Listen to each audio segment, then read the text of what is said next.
झारखंड मुक्ति मोर्चा ने एक बार फिर झारखंड को विशेष राज्य का दर्जा देने की मांग की है। हाल ही में 16वें वित्त आयोग के झारखंड आगमन पर पार्टी ने कई अहम मुद्दे उठाए हैं। आयोग के सदस्य बाबा धाम में आशीर्वाद लेने पहुंचे और रास्ते में राज्य की प्राकृतिक सुंदरता का भी आनंद लिया। झामुमो महासचिव सुप्रियो भट्टाचार्य ने कहा कि वित्त आयोग के प्रतिनिधियों और राज्य के मंत्रियों के बीच सकारात्मक बातचीत हुई है और आगामी बैठकों में राज्य के समग्र विकास को लेकर विचार विमर्श किया जाएगा। उन्होंने जोर देकर कहा कि झारखंड खनिज संसाधनों से भरपूर राज्य है और देश में सबसे अधिक राजस्व देने वाले राज्यों में से एक है। बावजूद इसके उसे अब तक विशेष राज्य का दर्जा नहीं मिला है। जेएमएन ने बताया कि झारखंड का भौगोलिक क्षेत्र अधिकांश पर्वतीय और दुर्गम है, जिससे विकास कार्यों में अतिरिक्त कठिनाइयां आती हैं। खनन के कारण बड़े पैमाने पर विस्थापन और पलायन भी होता है, जिससे राज्य की जनसंख्या को नुकसान पहुंचता है। जोहार साथियों, हमारे राज्य में कल 16वें वित्त आयोग का आगमन हुआ। माननीय सदस्यों का बहुत बहुत स्वागत है। कल आयोग ने जो प्राकृतिक संसाधन है हमारे, उनका अवलोकन किया। जो आध्यात्म के जो जगह है बाबा धाम में, आज उन्होंने जाने का काम किया और उनका आशीर्वाद भी लिया। जाने के क्रम में पूरे झारखंड के सड़क किनारे जो वादियां हैं, उनका भी उन लोगों ने अवलोकन किया। यह तथ्य है कि देश में सबसे ज़्यादा खनिज उत्पादक राज्य हम हैं। इस देश में जो देश के इकोनॉमी का जो ट्रांसपोर्ट सिस्टम है, उसमें सबसे ज़्यादा रेवेन्यू जनरेट करने वाला रेलवे ट्रांसपोर्टेशन में, वो भी हमारा ही राज्य है। शीर्ष 3 रेल मंडल में पहले और दूसरे स्थान पर धनबाद और चक्रधरपुर डिवीजन आता है, उसके बाद नागपुर डिवीजन।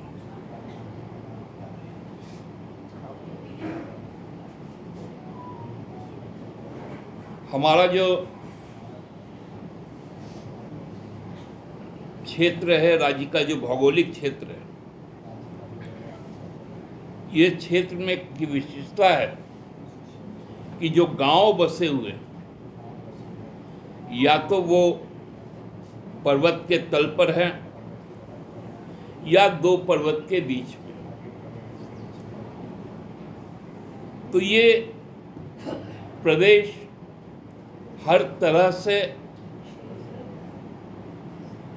चाहे वो वन संपदा हो, जैव संपदा हो, खनिज संपदा हो, या फिर जो औषधीय वनौषधीय संपदा के साथ साथ मानव संपदा में भी सबसे धनी राज्यों में गिना जाता है। आज लेह लद्दाख या पूर्वोत्तर के राज्यों में बीआरओ का जो रोड बनता है, उसमें सबसे ज़्यादा श्रमिक हमारे राज्य से जाते हैं। ये जाने का कारण भी है कि यहाँ पर बड़ी संख्या में विस्थापन होता है, क्योंकि खनिज होने के कारण खनिज के जो उत्खनन के तहत जो जमीनें ली जाती हैं, उसके बाद लोगों का विस्थापन होता है और उनका पलायन भी होता है, जिसके कारण डेमोग्राफिकल इनइक्वलिटी भी हमारे यहाँ बढ़ती गई।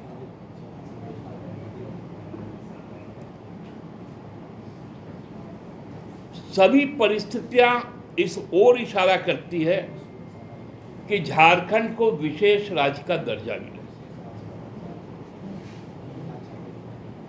क्योंकि झारखंड एकमात्र ऐसा राज्य है जो देश के लिए बहुत जरूरी जो संपदा है, जो आणविक शक्ति है, उसका उत्पादन हमारे यहाँ होता है जादूगोड़ा में, जो यूरेनियम कहलाता है। उसके कारण कई कई पीढ़ियां उसके रेडिएशन के प्रभाव में आकर, उसके बुरे प्रभाव में आकर प्रभावित हो रहे हैं। जो आयरन ओर का इलाका है, जो पश्चिमी सिंहभूम का, वहाँ मलेरिया और ट्यूबरक्लोसिस, उसके जो खनन के बाद जो प्रदूषण है उसके कारण, मतलब हम अपने विनाश को भी स्वीकार करने को तैयार हैं, लेकिन इसलिए हम भारत सरकार के 16वें वित्त आयोग से विशेष राज्य का मांग करते हैं, क्योंकि जो बलिदान हम दे रहे हैं देश के निर्माण में, जो हमारा योगदान है देश में, देश के सीमा पर झारखंड के हजारों नौजवान वहां पर सेना पर काम करते हैं।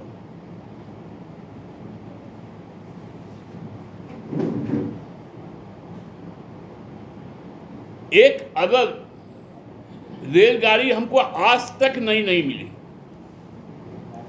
जो रैक होता है, जो दूसरे रूट का जो रिजेक्टेड रैक होता है, वो रैक यहां पर आ जाता है, चाहे वो राजधानी हो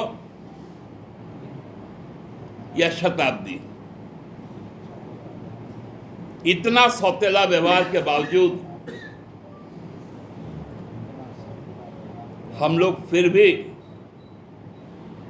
राष्ट्र निर्माण में अपना योगदान देते हैं, लेकिन अब हमें भी कुछ चाहिए। जो प्राकृतिक और भौगोलिक स्थिति पूर्वोत्तर राज्यों की कमोबेश 1/3 भूमि हमारे यहां पर भी उसी तरह का है। दुर्गम पहाड़ियां,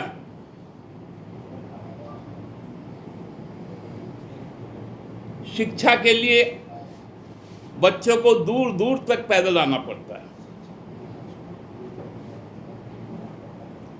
अभी पिछले 5 वर्षों में हम लोगों ने इस राज्य के जो सबसे दुर्गम इलाके हैं वहां पर पहुंचने का काम किया,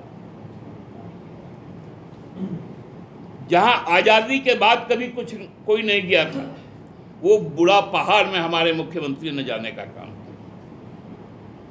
हम आधारभूत संरचना को बढ़ावा दे रहे हैं। सीएम स्कूल ऑफ एक्सीलेंस के द्वारा शिक्षा को बढ़ाया जा रहा है। सामाजिक सुरक्षा का दायरा बहुत ज्यादा बढ़ाया गया।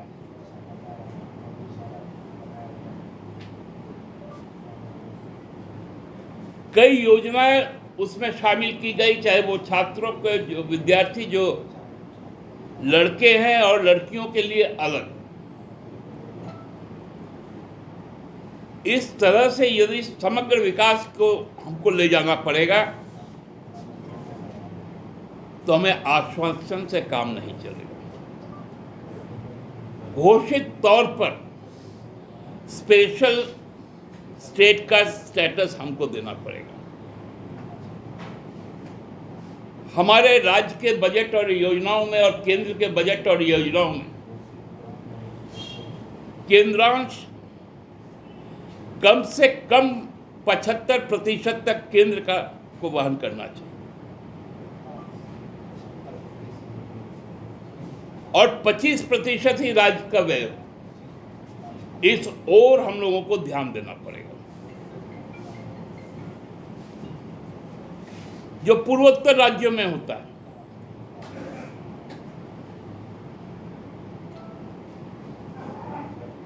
क्योंकि बार बार हम ठगे जाएंगे, ऐसा नहीं होना चाहिए।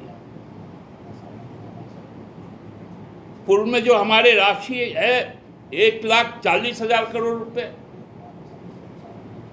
वो भी बार बार बोलने पर भी नहीं मिलता। हर चीज के लिए गुहार लगानी पड़ती है। मैं इसलिए वित्त आयोग के जो माननीय सदस्यगण आए हैं, उनके समक्ष ये आग्रह करते हैं कि आप मुक्त हृदय से और पूरी तरह से वास्तविक परिस्थिति का अंदाजा कर यह सुनिश्चित करवाएं कि हमें विशेष राज्य का दर्जा प्राप्त हो और केंद्रीय योजनाओं में 75% केंद्रांश भारत सरकार का हो, हमारे राज्य की योजनाओं में भी 50% का उनका निवेश। बहुत बहुत धन्यवाद।